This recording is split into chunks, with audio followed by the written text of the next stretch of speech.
tenemos tanto que contarle a la gente. Oh, ya. Ya. Hola, primero te saludo. ¿Cómo estás, Alberto Mayor? Cansado, cansado, Estás cansado, estás raja. Ya, ya. Yo cansado. también, pero da lo mismo. Da lo mismo. Ya, Ya te. me, ya me, ¿Ah? pero pronto estaré por allá. Pronto estarás por acá. Ya. Le voy a contar a la gente que estamos en la siguiente ecuación. El Alberto Mayor está en una isla, ¿ya? Que yo creo que por el nivel de conexión es como Rapa Nui. Entonces hicimos todo un ajuste para poder hacer esta semana de Vito. Entonces la imagen de repente se les va a quedar pegada, yo de hecho lo veo a ratos pegado, pero tiramos otra línea distinta de audio por teléfono. Eso hace que la calidad del audio sea un poco más baja, ¿ya? Pero es constante, entonces no va a quedar pegada la voz. Eso lo hacemos porque la semana de Vito no hemos fallado nunca y no será esta la primera vez. Pero adicionalmente a eso, vamos a contarles, esto es importante y por eso, si ustedes están viendo la semana de Vito en su versión número 89, y ustedes dicen, pero si yo no estoy en la membresía, yo no soy digno de ver la semana de Vito cada semana porque no me peso, pero la estás viendo, es porque hemos decidido, gracias a la gentileza y generosidad de la gente de la membresía de Don Vito, abrir esta semana. ¿Por qué? Porque vamos a aprovechar de vender y vamos a aprovechar de anunciar que se viene la encuesta de la Cosa Nostra. Pero el señor Mayor ya lo dijo hace algunos días atrás, de hecho lo dijo en la última encuesta, que se volvió loco. Mayor se volvió loco y dijo, ¿saben qué? Esta encuesta es tan buena y a ustedes les gusta tanto que ya no la vamos a hacer mensual, la vamos a hacer quincenal. Y eso parte en la práctica ahora. Por lo tanto, me callo con esto y le pido una opinión a Alberto Mayor para que se haga cargo de todas las weas que yo estoy diciendo. Es que vamos a la encuesta. Hoy, lunes 21 de julio, acaba de terminar su proceso de recolección de datos. Por lo tanto, si Mayor trabaja curadito, puede tener perfectamente ya mañana en la tarde, noche, los resultados ya analizados de la encuesta. Por lo tanto, vamos a adelantar la entrega de la encuesta y va a ser este miércoles 23 de julio a las 6 de la tarde, horario chileno, 12 de la noche, horario de la isla paradisíaca donde está Mayol, y vamos a entregar la encuesta porque después recién vamos a saltar hasta el 9 de agosto y de ahí va a ser ya los días sábados quincenalmente. O sea, desde ahora la encuesta de la Cosa Nostra ya no va a ser la encuesta de marzo, abril o mayo, sino que va a ser de primera quincena de agosto, segunda quincena de agosto. Señor Alberto Mayor, hágase cargo de esa promesa que genera, yo creo, conmoción en el público cosa nostrero. Bueno, ¿qué te puedo decir? Me emociona y también me inspira y también me da un poco de temor. Pero mira, este problema es un dilema, como grandes dilemas de la humanidad. ¿Ya? ¿Cómo hacerlo más rápido con igual satisfacción? ¿Ya? Básicamente. Ese es el dilema que hay que resolver. ¡Ay, que son básicos! Van a decir la gente. ¡Ay, los chistes básicos!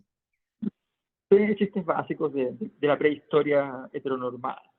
Eh, entonces, en medio de esos chistes básicos, que son los únicos que la gente se ríe porque son los básicos, en medio de esos chistes básicos, efectivamente vamos a hacer por agosto, septiembre y octubre, ¿ya?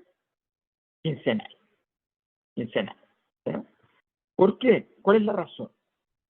La razón es simple. Las otras encuestas vienen a decir cosas que nadie entiende. Te das cuenta que ahora la cosa dura como 15 minutos. Como, oh, gran hecho. Sale la otra encuesta y dice una cosa distinta. ¿Ya? Entonces, como que la gente empieza a decir, las tendencias se parecen. Sí, se parecen con diferencias, con 10 puntos de diferencia. Entonces, Claro. es como, entonces es como terrible, ¿no? Como terrible, porque, claro, compite la séptima mejor de 10, ¿ya? Con la octava mejor de 10.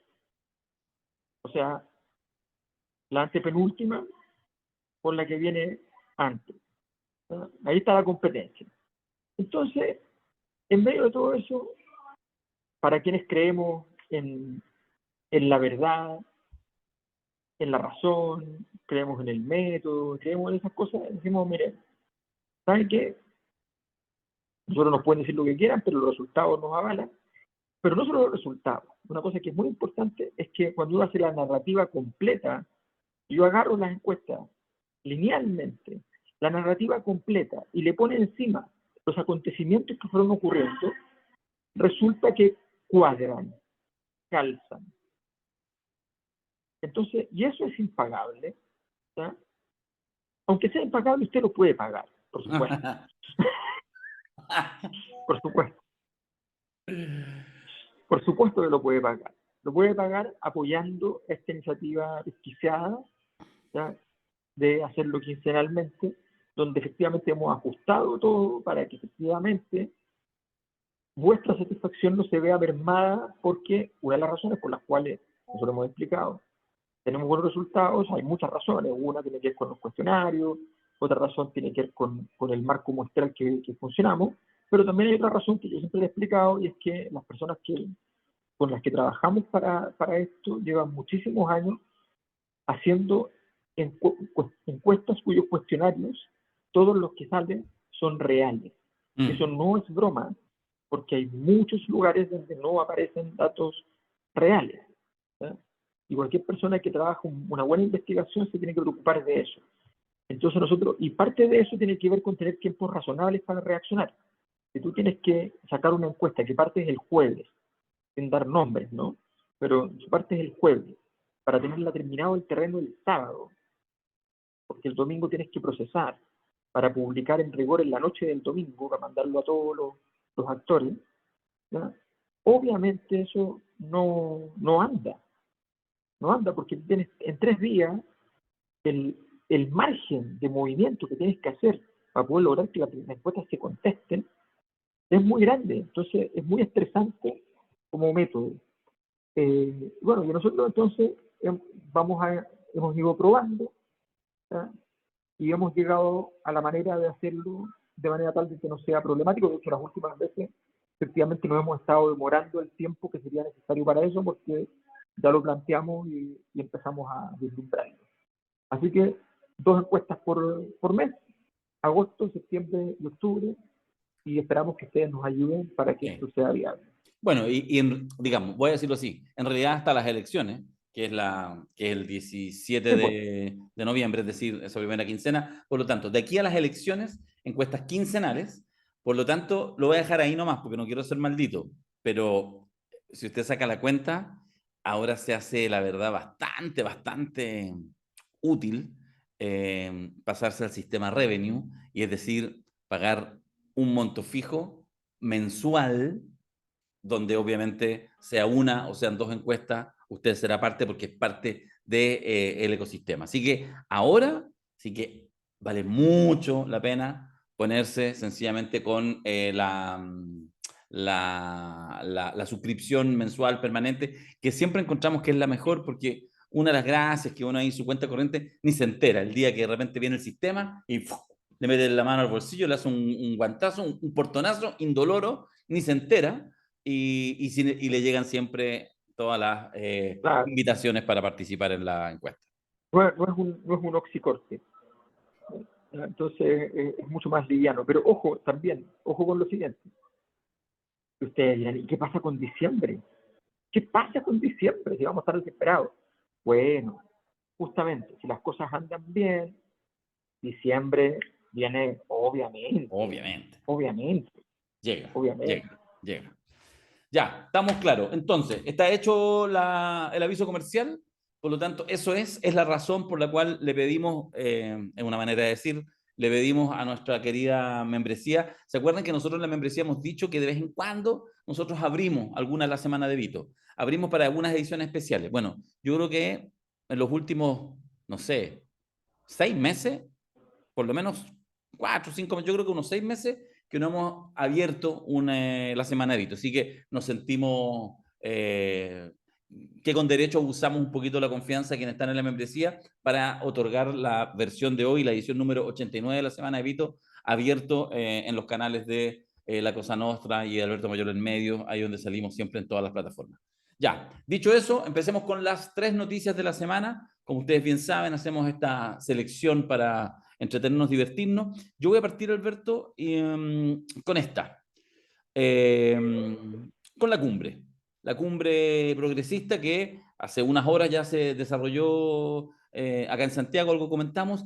¿Qué es Democracia Siempre? La cumbre progresista que comenzará este lunes en Santiago, la noticia de hace ya algunos días atrás.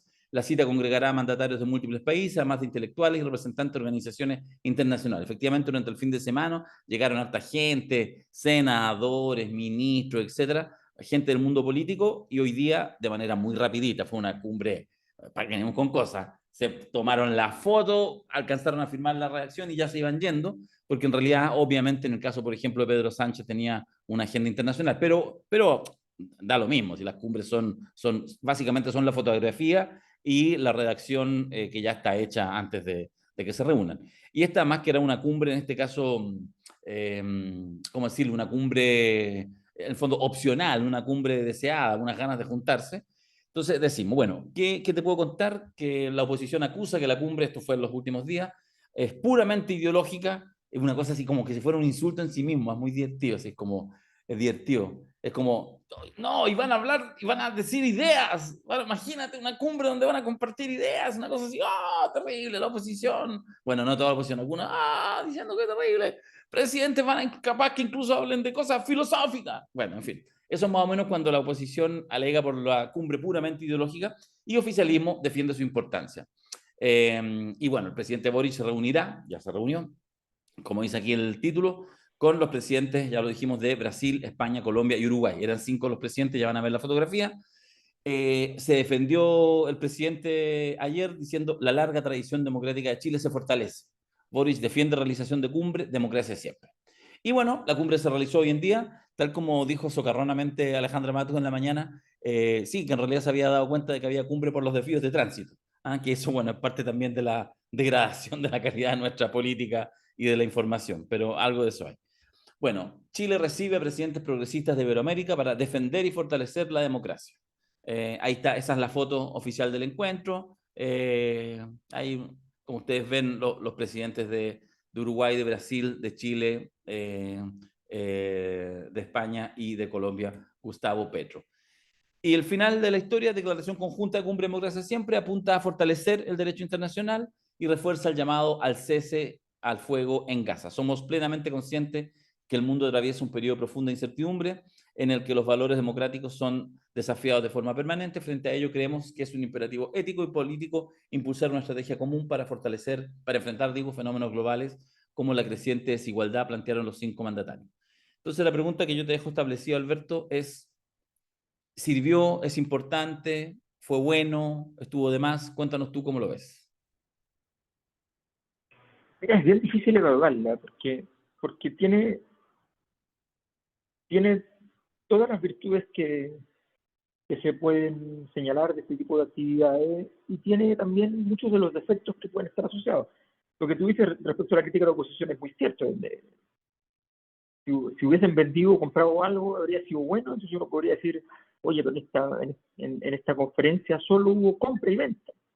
Y obviamente sería grave que haya solo compra y venta, porque los países no solamente son productores y compradores, sino que son otras cosas también.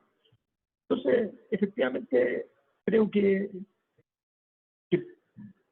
a ver, entendamos las cosas como son. También en el poder hay cosas muy pedestres. Estaba en la reunión de los BRICS, ¿ya? Que no es el mejor lugar para hablar de democracia siempre, ¿ya? Eh, y el presidente Boric saca para el lado un par de muñecos ahí y le dice, oye, ¿por qué no van a Santiago y hacemos esta cuestión? Y lo debe haber visto obviamente con Lula y con Sánchez, o sea, son los que visten el asunto.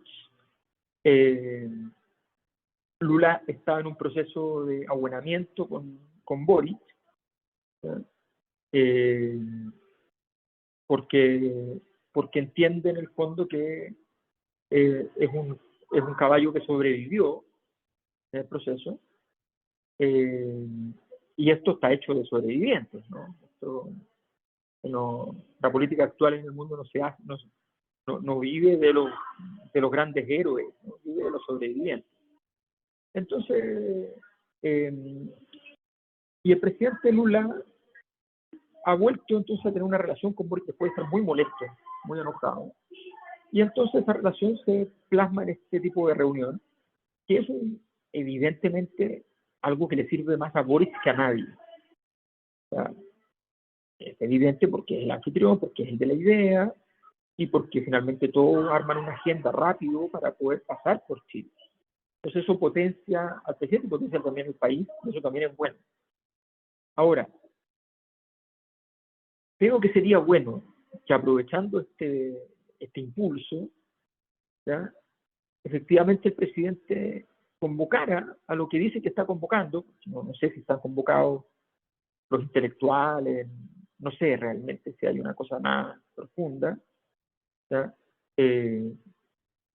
No sé, no sé qué hay detrás de todo esto. Está bien que haya en el escaparate estén los grandes nombres, los grandes políticos, muchos de ellos en crisis importantísimas, pero salvando los muebles, justo tres quintos, ¿no? Entonces, en medio de todo esto, yo creo que es muy atractivo el evento en ese sentido, de poder plantear un dilema que es real, que es qué hace la izquierda en un mundo donde el siglo XXI está siendo un siglo para las derechas. Y en ese sentido, una indagación interna, una reflexión es muy importante para no perder el camino. ¿Verdad? Uno podría bromear que el único que levantó la mano derecha fue el presidente Boric en la foto. eh, No me había fijado y obviamente me voy a fijar. fíjate. Entonces, pero yo creo que dentro de todo fue una buena jugada el presidente Boric. Una buena jugada, no gozaba de la profundidad, bueno, pero puede llegar a gozarlo. Quiero decir que hay que hay un espacio para poder desarrollar un camino de discusión. Ahí está, ahí lo pueden ver. Sí. ¿Te gusta el huevo, Mayor? Ya, igual voy a decir que el presidente de Uruguay y Brasil tienen las dos manos. Sí, sí, Pero, sí, claro. pero Sí. Me gusta el huevo. Y Lula sin un dedo, además, po. Lula siendo el 9. alguna vez, Con orgullo, ¿ah? Con orgullo. Siempre Lula muestra su dedo amputado cuando era obrero siderúrgico. así es, así es. Ahí está, ahí está. Entonces yo creo que dentro de todo una, fue un éxito para el presidente, en un contexto que le viene, yo creo que es importante decirlo. Fíjate la importancia del horizonte. Boric ha subido 6 puntos desde que ganó Jara, ¿no? Y la única razón es que se abrió el horizonte. ¿No? Apareció un horizonte de posibilidades en las cuales, con un Caracas, yo no tengo ninguna duda de que gana Jara. ¿No? No es un problema electoral. Perdón.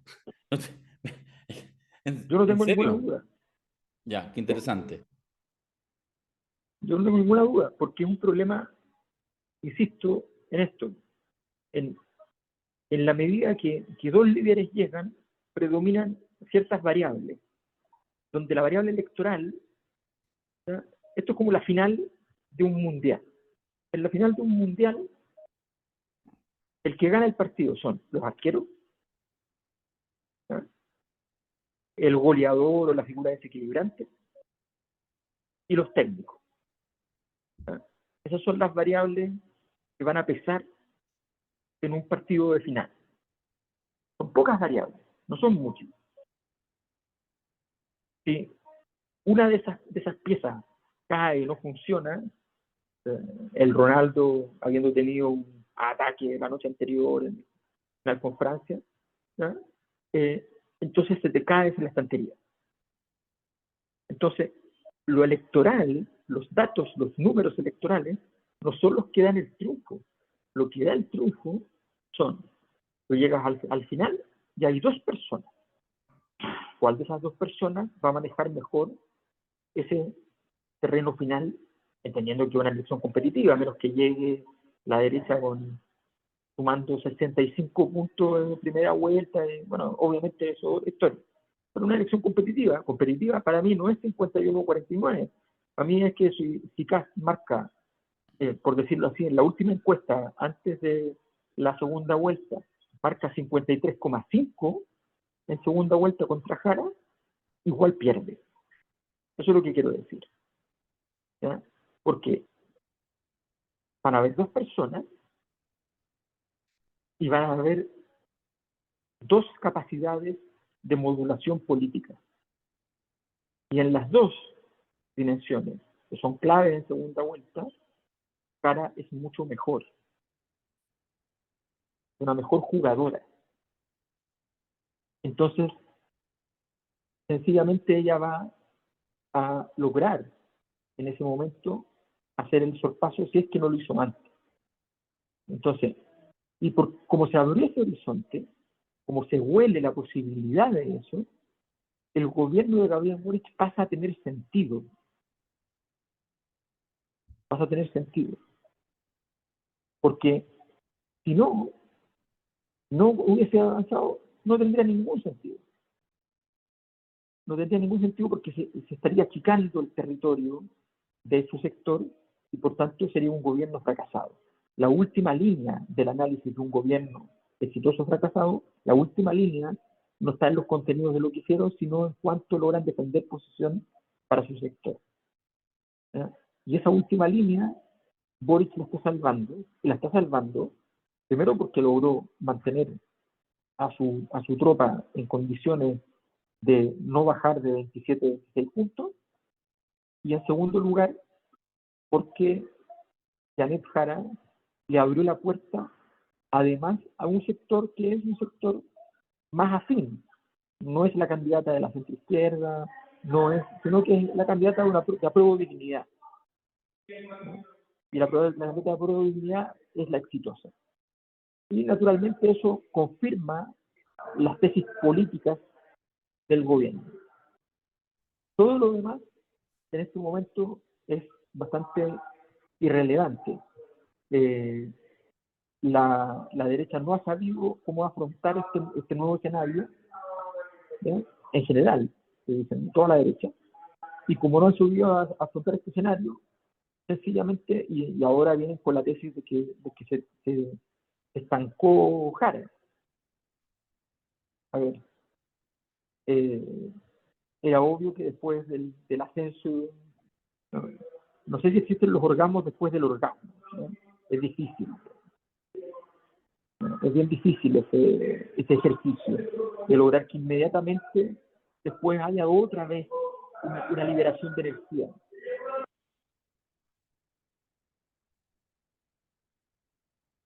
Mira, hay un problema aquí y es que hay puros italianos. Es una cosa terrible. Es como una película de Fellini. Nadie puede hablar como corresponde. No hay manera. Es gritando, es gritando. Aquí hay, mira, mira, escucha. Estoy en la recepción del hotel. ¿Y están peleando muy fuerte? O sea, es que además no están peleando, solo están conversando. ¿Ya? Qué terrible. Son tres personas del equipo de la recepción. ¿Ya? Una cosa es que tú dices, ahora están aplaudiendo. O sea, eso es una cosa que tú dices. Ya, sigue nomás, igual se escucha. Porque andaba en una actividad universitaria, ¿no? Pero se hizo en un hotel, ¿no? Porque, por razones internas del grupo, ¿no? Y entonces, resulta que el hotel está lleno de italianos, lleno, porque los dueños son italianos. Entonces se nota que le venden a los puros italianos. Y es terrorífico, porque todo, la piscina, todo es así. Una cosa. Yo para llamar por teléfono durante el día tengo que ir a esconderme así como en unos lugares insólitos para poder hablar. Bueno, en fin. Entonces termino diciendo que el presidente con este evento que se organizó Es un evento menor, ¿no? Simple, sin mucha gracia, sin mucho garbo, ¿no? con, con el presidente más importante que es Sánchez súper impugnado, ¿no? Más bien saliendo a ver si se despeja un poco, ¿ya? Listo para la foto, en el fondo. Con Petro también llevando un gobierno malito, ¿no? Es muy complicado también por casos de corrupción también. Entonces, en medio de eso, y con un Lula en todo caso que en Brasil la tiene muy difícil, no para él después, sino que para sus siguientes delfines, que no hay nadie a la altura, ni de cerca, ni nada. Entonces, no hay heredero y entonces está la guerra judicial al respecto. Entonces, en medio de ese clima, sin embargo, el presidente Boric logra sacar adelante el asunto y le funciona razonablemente, eh, justamente porque las críticas que le llegan son además irrelevantes. Nadie logra hacer el punto. Esta cosa de elegir argumentos cualquiera para criticar, no sé cómo a la gente no se da cuenta que no sirven. ¿Eh? A mí me llama la atención poderosamente porque esas cosas no sirven de nada. O sea, es solo quemar argumentos.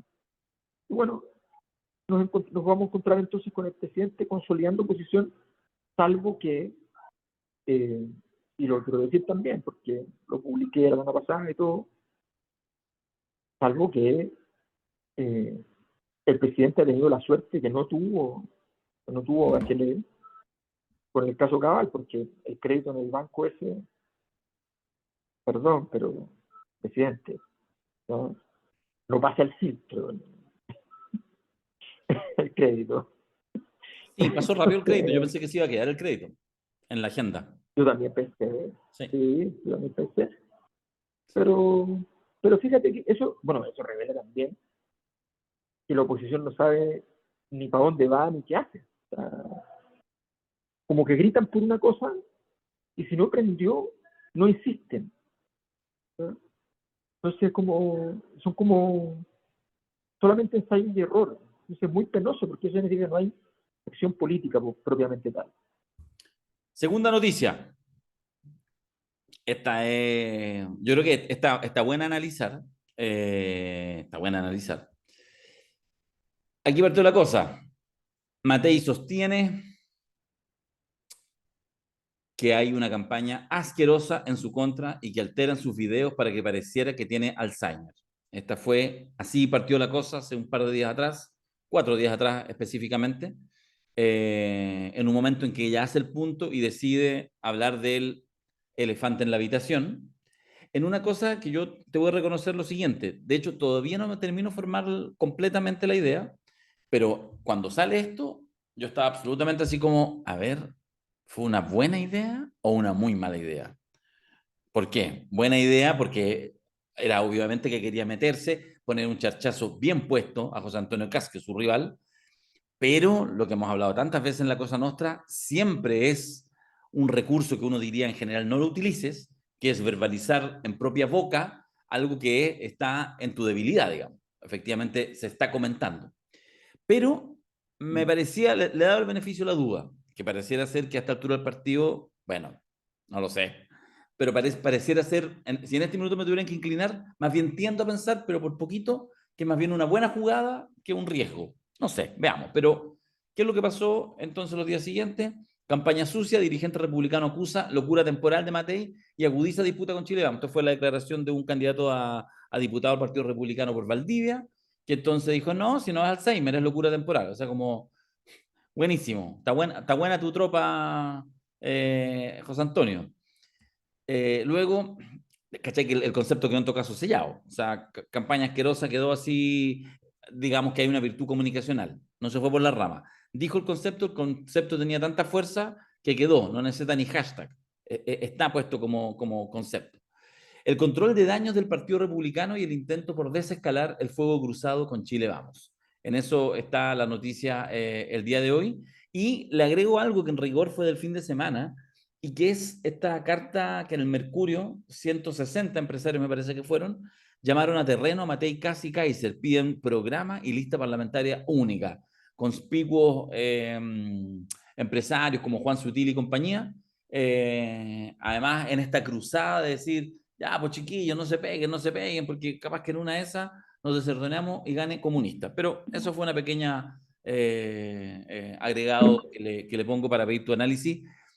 En la disputa Cas-Matei, quién gana, quién pierde, y te comento que cuando estaba haciendo el ejercicio de buscar los recortes de prensa para esto, eh, vi que más escribiste una columna sobre José Antonio Sí. Cast. Y la empecé a leer, alcancé a llegar a la mitad, estaba súper entretenida, pero justo ya teníamos que partir de esta grabación. Así que me quedé con la duda si efectivamente iba a cerrar en esa columna algo de este capítulo de la campaña asquerosa. Sí, mira, la verdad es que, a ver, qué es lo que hay aquí? Aquí hay varios elementos de ecosistema que son muy importantes de entender. Todos los influencers pagados en política en Chile son de CAS. Primer comunicado. Todos han trabajado con CAS, los influencers pagados, ¿no? La gente, en la izquierda no hay influencers pagados en general. ¿eh? No, si alguien es pagado es por un acto de misericordia del partido o cosas así, digamos, como que le inventan una pega, ¿no? Pero, pero en general no hay influencers propiamente de izquierda, y ahí está lleno de influencers de derecha que prestan sus servicios, y esos prestaciones de servicios que los hacen para todos los candidatos. El dueño de ese ecosistema es José Antonio Cast, ¿ya? Es José Antonio Cast, porque ha sido el que más los ha financiado, porque ha sido el que conoce desde hace más tiempo, y es el que le da más importancia a todo esto. ¿Por qué? Porque José Antonio Cast tiene una formación trampista en esto, ¿no? Es bastante reconocible y sencillo de observar, ¿no? El corazón del trampismo es lo que se llama la manguera de falsedades, ¿no? La tesis central es que un chorro de información falsa, ¿ya?, no podrá ser contrarrestado porque toma la forma de un rumor. Una de las cosas que aprendí de mi padre, ¿no?, es que no se puede detener un rumor, no se puede luchar contra un rumor. Todos los que han salido a luchar contra rumores mueren en el camino. Entonces, tu única fórmula es disparar una bala equivalente al respecto. El, el chorro, ¿ya? Esto, además, todo esto está trazado. Gonzalo de la Carrera, cuando retuiteó una información falsa sobre Boric, él dijo, no, lo que pasa es que a mí me mandan del partido cosas que vienen, ya están hechas, y yo las tengo que retuitear, ¿no? Esa fue su explicación. Entonces, y el método es el mismo. Recordemos que este método, tal cual prácticamente, se utilizó contra Boric por parte de Kast. Kast dijo que Boric tenía patologías psiquiátricas que lo harían incapaz de gobernar. Es más o menos equivalente a lo mismo que está planteando respecto a Matei. Yo en la columna, de hecho, cuento cómo yo viví en carne propia la situación. En la elección pasada, desde el comando de CAS, desde ahí llega, ¿ya?, sale en redes sociales un video que yo hice, de estos videos que hago constantemente de análisis, que fue un videíto sobre CAS, y ellos recortan el video, da lo mismo lo que recortaron porque ni siquiera les importó, lo sacaron cualquier pedazo, ¿ya? Pero lo importante es lo que pusieron de titular en el video. Ponían el video como link para poder verlo, pero decía: Alberto Mayol llama al magnicidio de José Antonio Cast. Bueno, con el magnicidio queda en evidencia que hay gente que está a favor de, porque uno llama a asesinar a Cast, podría haber sido alguien neutro, pero llamar al magnicidio por la muerte de Cast ya es supone una cierta valoración del personaje. Entonces, y el señor Kast no ha sido presidente, por tanto no hay magnicidio. Ha sido candidato presidencial, ¿ya? O sea, si a mí me matan, entonces es magnicidio porque soy candidato presidencial. No, no es magnicidio. ¿Ya? Entonces, don José Antonio está apurado en ser objeto de magnicidio. La cosa es que me acusa en su momento con eso. Y yo lo que hice fue llevar esto a fiscalía y pedir la investigación correspondiente.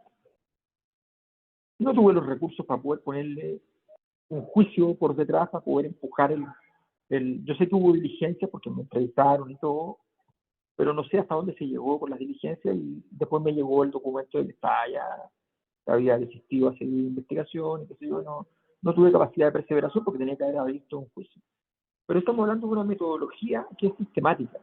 Entonces, la cantidad de informaciones falsas, cuando supuestamente el INDH fue lo culpable de la muerte de Denis Cortés, cuando supuestamente su campaña tenía el apoyo de Marcianeque y Amaya Forch, en fin, o sea, todo eso.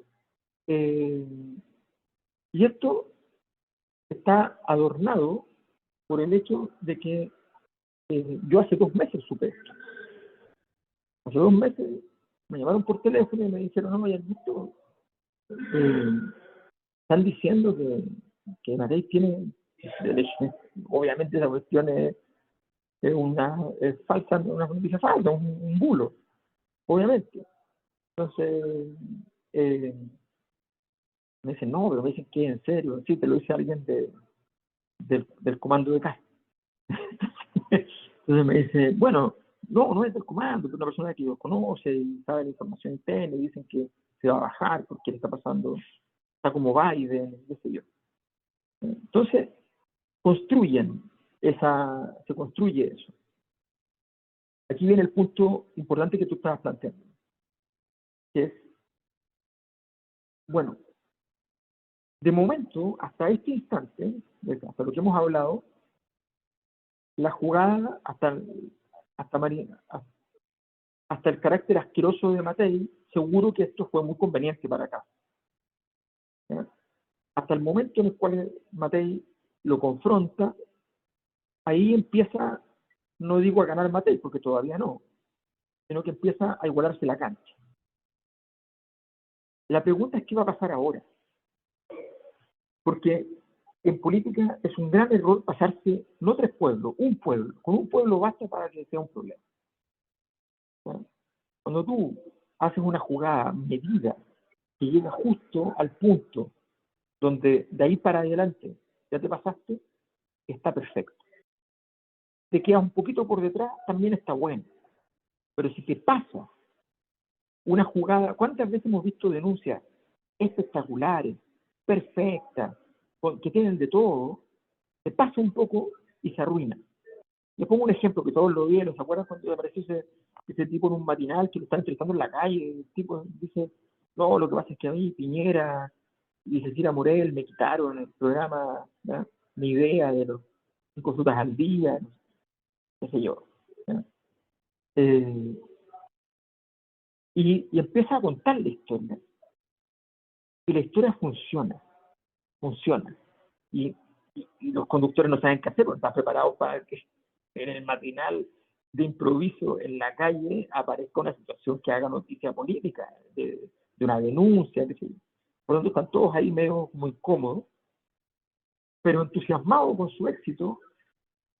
El señor que está declarando saca otro tema, y además tal cosa, y ahí dicen: ya, córtenlo, no, ya, sí, desvarío. ¿Ya? Entonces, ese es el tema. Que cuando te pasas un pueblo en política, todo se puede arruinar. Ahora va a depender ahora los partidos hay que jugarlo. Ahora depende de Matei. Sí. Porque ¿qué es lo que pasa? Que aquí viene un fenómeno, ojo, este tipo de cosas también las hace bastante ciertos personajes en todos los sectores políticos lo hacen. que se pasan de un pueblo y cuando empiezan a recibir el ataque contrario, dicen, oye, pero me están atacando, mejoremos el trato, ¿ya? Entonces, viene el momento de lo que yo llamo el paseo humano, ¿ya? Y mientras estás asaltando y exitosamente, solo corres y sonríes, y cuando te agarran, o te están a punto de agarrar, empiezas a llorar y decir que no, que te confundieron, y te están pegando, y que te duele, y que te llore. Entonces, ese doble juego es el que empezó a jugar Cass ahora. Para que hay un dato que es bien interesante. El territorio en disputa en este momento en la derecha es el empresariado. Porque los empresarios estaban muy claros, los empresarios de verdad, no, los empresarios de verdad, no el exportador de chirimoya, ¿ya?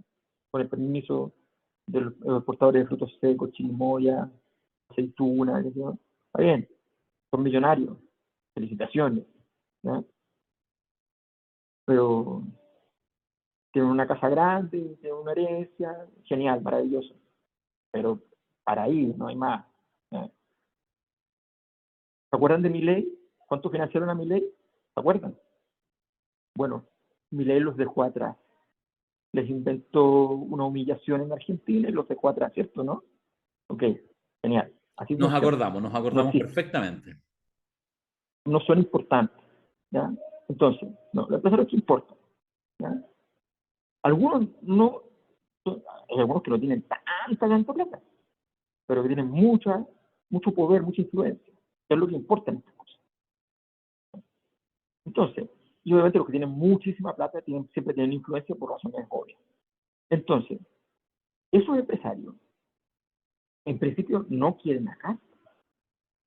Porque, querido Darío, ¿cuál es la probabilidad de un fenómeno disruptivo, no un estallido social, pero algo parecido con Cast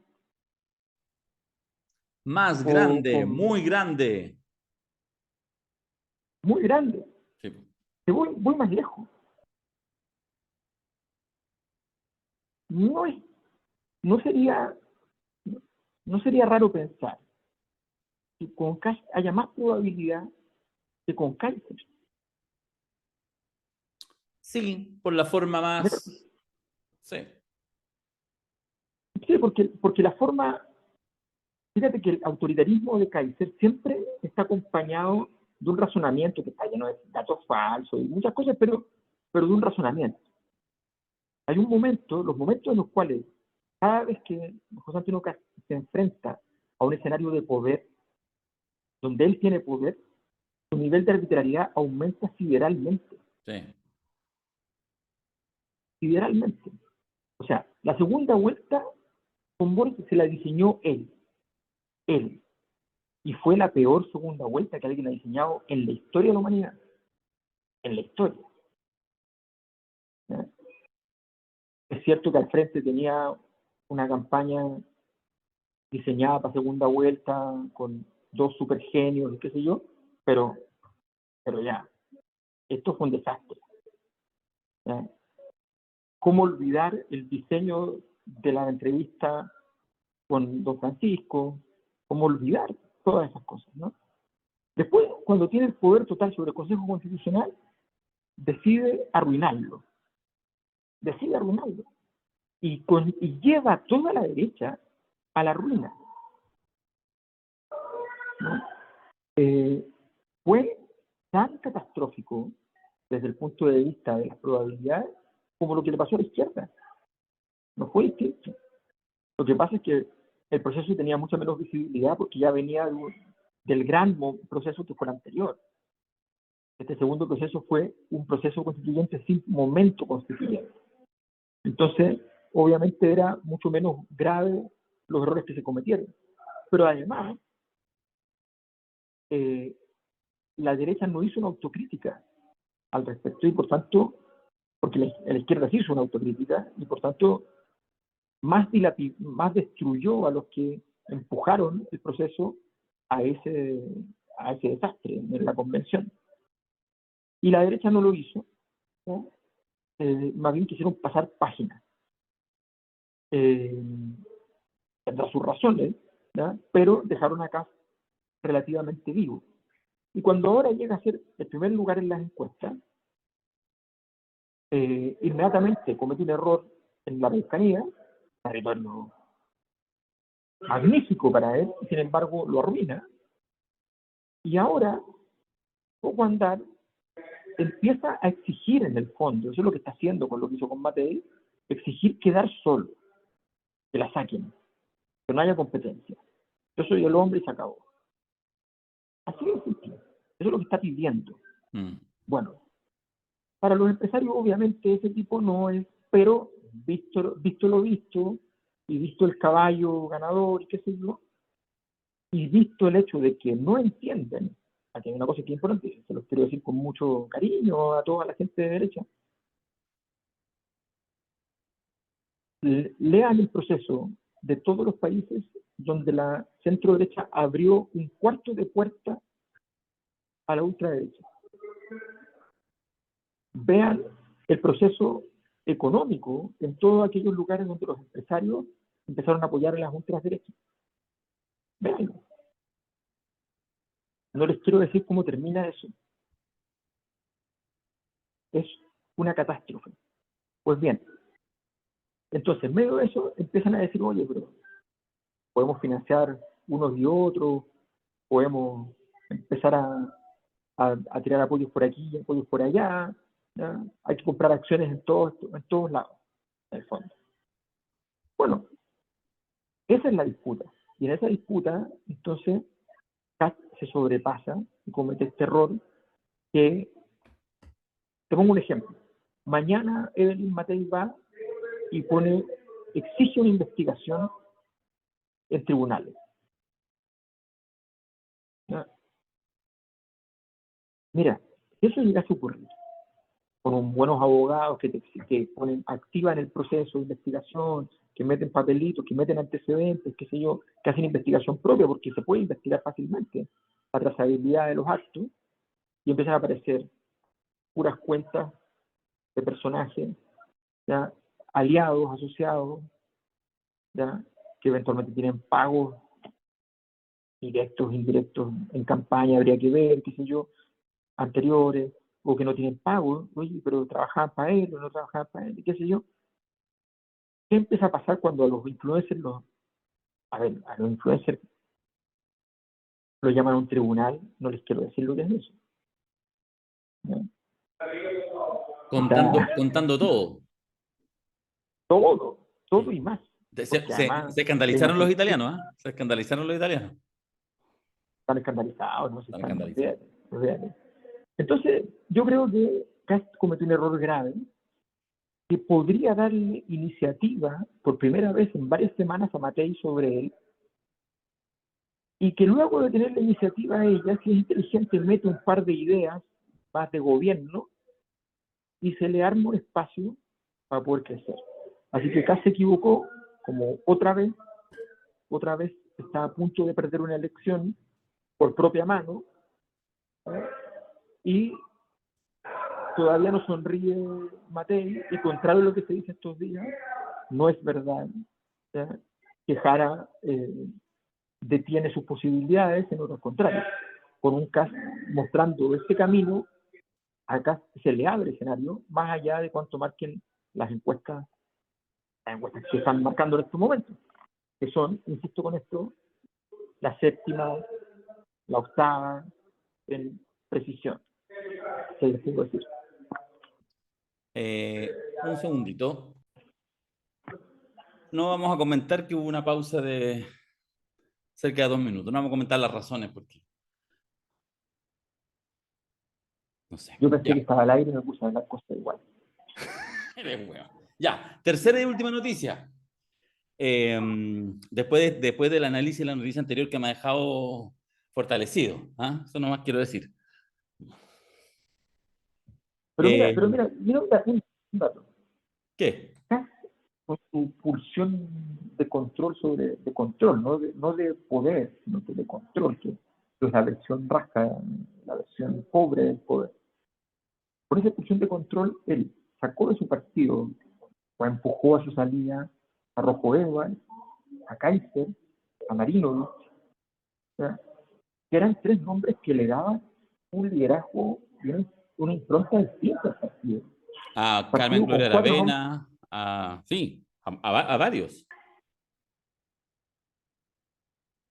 Mira, y voy más lejos. No solamente estaban esos nombres, sino que además se dedicó en el fondo eh, a quitarle juego a su propio partido sistemáticamente por mantener las posiciones, la rigidez de su perspectiva. Entonces, en Sí. general, mira, hay una cosa que es bien interesante.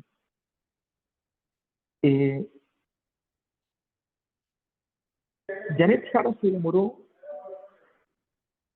cuántas horas en salir del, de la cueva que era su partido para ellos, de esa caverna. Ella se demoró nada. Kass tiene que salir de una caverna equivalente, tiene que salir de él. Y su gran fantasma es el fantasma, por decirlo así, del sí a Pinochet, fantasma del poder autoritario indiscriminado, el fantasma de reivindicar esa forma de ejecutar, que es una forma que ninguna vez ha ganado una elección. No solo nunca, o sea, nunca ha ganado alguien que haya votado que sí, pero además menos ha ganado alguien que haga una reivindicación total, no solo de las cosas objetivamente positivas que tuvo la dictadura, sino que de las cosas negativas. ¿Ya? Que no haya ningún tipo de pregunta, de cuestionamiento al respecto. Bueno, esa acción es la que va a condenar, en el fondo acá, a estar siempre muy encerrado. Puede ganar con una tesis que es la que está diciendo, con la que está vendiendo su éxito, y es la idea de que él puede ganar. Escuchen esto, él dice, nosotros podemos ganar por una variable, por seguridad, porque en seguridad somos los que vamos a ganar. Bueno, les quiero decir que yo no conozco campañas que ganen por una variable. Sí sé de una variable muy importante, la variable visual es muy importante, explica un porcentaje muy grande del éxito, pero no todo el éxito. Y después llega el momento, en segunda vuelta, justamente, donde te falta la siguiente variable. Y para eso, el señor Kass no ha hecho ninguna inversión. Sí, buen punto. Ya, nos quedan 5 minutos, cuando mucho, así que la voy a hacer rapidito para pedirte un comentario, porque esta es la telenovela, esta tiene más vueltas que telenovela mexicana, porque, o turca, pero así es intensa, se besan y de repente después así como que se alejan y no sé qué. Eh, digo yo, no sé si he pecado de un exceso, digamos, qué sé yo, de simplificación, pero bueno. El tema es que Trump reitera, esto fue ya hace algunos días atrás, más de una semana, Trump reitera su decepción con Putin. Aquí las palabras, siempre las palabras altisonantes que quedan instaladas. Trump reitera su decepción con Putin y anuncia una declaración importante sobre Rusia para este lunes pasado, no este. Esto es una noticia en desarrollo, pero quise hacerla para que podamos repasarla como este fue el inicio al menos del capítulo de la actual temporada, que podríamos decir el frío se apodera de lo que antes era amor. El Kremlin responde a Trump días después que su decepción con Putin no contribuye en absoluto a acercar posturas. O sea, no me di tanta decepción. Y luego aparece el ultimátum. Anuncia un ultimátum de 50 días. Eso es lo que anuncia Donald Trump. Y ahí, de hecho, se preguntan algunos medios europeos si este ultimátum, un ultimátum de 50 días, es un ultimátum, o sea, de acuerdo, es ultimátum, pero es largo, ¿ya? Eh, Aunque eso quizás le da quizás alguien dirá es correcto, porque bueno, para poder generar una solución no podría ser de una semana a otra, y bueno, y obviamente entiende Trump que Putin no es, no sé, pues, no es un país latinoamericano, Rusia me refiero. Bueno, entonces ahí hay que ver si es una amenaza o una ventana para Putin. El cambio de actitud, bueno, esto es lo que se preguntan ya en los últimos días, cualquier crónica a nivel mundial, el cambio de actitud de Trump hacia Putin, de llamarlo genio a darle un ultimátum. Algunos analistas temen que el plazo de 50 días que Washington otorga a Moscú para negociar una paz sirva de permiso para seguir atacando Ucrania, que se enfrenta a un largo verano sangriento. Y aunque no seleccioné noticias al respecto, efectivamente se han incrementado los ataques en estos días. Y finalmente lo dejo como una postilla. El Kremlin no excluye reunión entre Putin y Trump en China. Esta es noticia de hoy. El Kremlin dijo que no descartaba la posibilidad de una reunión entre Vladimir Putin y Donald Trump si los presidentes rusos y estadounidenses estuvieran en Pekín simultáneamente en septiembre. Falta tiempo para eso, pero lo pongo ahí como una noticia de las que siempre matizan estas distancias tremendas. Cuéntanos, Alberto, cómo se ven los giros de esta trama telenovelesca. A ver, mira, yo te diría lo siguiente, bueno, eh, sin duda el, el verano sangriento es la clave. Cuando tú estás en fase defensiva, como un país se está defendiendo, eh, es mejor el invierno. Ah, para el invasor siempre es más complicado avanzar. Entonces, en el verano se aprovecha eso. Y obviamente Putin sabe que estos, estos últimos días de la guerra, que pueden ser 50, que pueden ser más, porque ya esto se debió supuestamente haber acabado hace ya varios meses, que no han pasado 50 días, han pasado 200 días, 150 días. ¿No? Entonces, Trump se enfrenta a un dilema que es cómo resolver esto de que supuestamente él podía resolverlo como un aliado con Rusia. Y un aliado, pero no puede ir a la guerra, está en condiciones de ir a la guerra. Quería además reconocer todo lo que hizo Biden al respecto. Entonces, Putin lo ha dejado sin ningún juego. Y frente a ello tendrá que doblegarse en la negociación. O sea, lo que está haciendo Putin es construir las condiciones de la negociación. Las condiciones de la negociación es cómo se construye. El día que se saca la última foto, hay una cantidad de gente que tiene, hay una cantidad de territorio que ha sido apropiado por Rusia. ¿No? No importa que hayan sido 5 días antes, en ese momento está controlado por Rusia. ¿Ya? Y en segundo lugar, Trump no tiene más juego en el fondo. Entonces, Trump, ¿qué es lo que está tratando de hacer ahora? Luego de haber compartido entonces una visión de mundo, no solamente una estrategia, una visión de mundo, la masculinidad política, el antiglobalismo, la importancia de la autoridad, son matrices importantes que compartió Putin y Trump, pero en este momento Trump se ve obligado por las circunstancias a disociarse. Pero esa disociación no está acompañada ni puede estar acompañada de un cambio estructural en sus relaciones profundas. Estados Unidos ha endurecido los castigos, las sanciones, qué sé yo, a través pero más bien la Unión Europea lo ha hecho. Y Trump ha tenido que simplemente hacer una adecuación de su relato. Pasó de decir que era un genio, que era un tipo listo, que Putin era fuerte, a decir que Putin debe frenar o sufrir las consecuencias. Ahora, lo que está haciendo Trump, y esto es interesante en términos comunicacionales, es que sacó del ostracismo, no sabemos si por propia cuenta o no, a Melania, ¿ya? Para darle un cariz humano. Esto se conoce como el pivotaje narrativo, ¿no? Que es cuando tú ocupas un elemento que te permite pivotear narrativamente otros contenidos, y entonces estás jugando la ficha de Melania con ello llamar una humanización de la postura. ¿ah? De cómo en esa zona, en ese territorio, hay personas, ¿ya?, que sufren, que tienen familias, ¿ya?, aunque estén fuera del país, y que entonces hay que convocar ese cierre. Ahora, si Trump tiene que recurrir a Melania Trump en este momento, ya es una señal de desesperación. Finalmente, yo diría que hay una cosa extraña en Putin.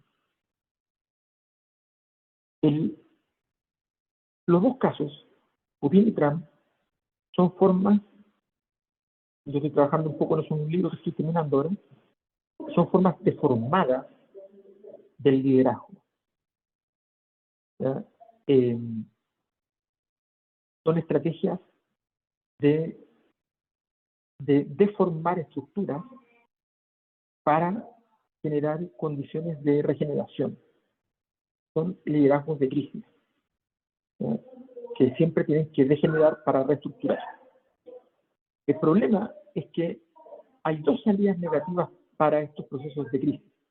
Hay una que es positiva, que, por decirlo con Gramsci, nacen los monstruos, ¿ya?, y esos monstruos permiten el surgimiento de un nuevo orden, que ya no son monstruos, que son estructuras viables, ¿ya? Pero tienes que pasar por los monstruos. El problema es que a veces los monstruos quedan pegados en su monstruosidad. Entonces, y aquí se abren dos rutas. Una es el monstruo líquido, es decir, el monstruo que cambia de cara sistemáticamente. Está permanentemente en estado disruptivo, pero no ha construido un orden disruptivo, sino que es un caos solamente. Es un río, es un flujo. Luego existe el que ha construido una organización en esa disrupción. En ese momento de deformante, no le quedó otro, por razones que sean, o por incapacidades, por lo que sea, que construir una estructura deformada.